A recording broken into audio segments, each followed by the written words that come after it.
question I often hear from women is, how can I take more time for myself? And how do you take time for yourself? How do you do it? I think taking time for yourself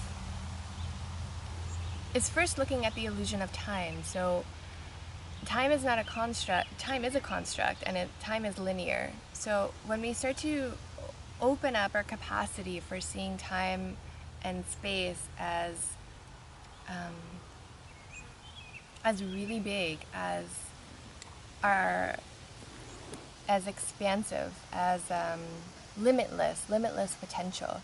Like when we're in a flow state, time doesn't exist. When we're doing something that we love, time doesn't exist. So it's all about this flow state, and I believe that it's possible for us, especially as women, connected to our center, connected to our womb space, our center of creativity, to exist in this non-linear time space where all of a sudden things open up for us. So things become slow. We can slow down each moment. So if I am out here picking some garlic scapes for dinner, I can really slow it down. So I'm listening like to each sound. I'm smelling. I'm engaging all of my senses. And in this way, it becomes a spiritual and nourishing experience for me. I'm being nourished by this. If I set my altar in my kitchen and light the candle before I start preparing food for my family, it could be chaos, it could be loud, children could be fighting, but I've set an intention before I begin a so-called mundane task, such as cooking or sweeping my kitchen. But I see it as a ritual, and it's nourishing to me because I choose to cook beautiful food for my family. I choose to sweep the floor because it's a way to cleanse energy and also keep my space tidy.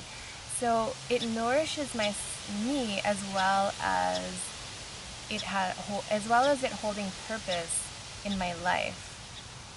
So when we start to see everything we do as an act of nourishment and an act of service, and then we open up the concept of what is time space, we slow everything down, and it becomes everything we do becomes something for us, right? So everything I do is something for me. So how do I take time for myself? Well, I don't have to take it because I am it, and everything I do is me. So I really think the essence is in the intention and how we move through our day, how we set up our day, our intentions for our day, our week, our year, our month. Once those intentions are set, then we must honor them. So then we have anchors. So then we set up our day with rituals and anchor points. When I wake up, light the incense, light a candle. That's an anchor point. Whatever if it's like my daily walk, that's an anchor point because it gets me out in nature. It's a discipline, it's a devotion, but it helps me stay connected to myself, therefore honoring myself so I don't get taken off track. So I'm not all of a sudden spending 4 hours scrolling the internet when I didn't want to. If I wanted to, and it was a conscious choice, that's a different thing.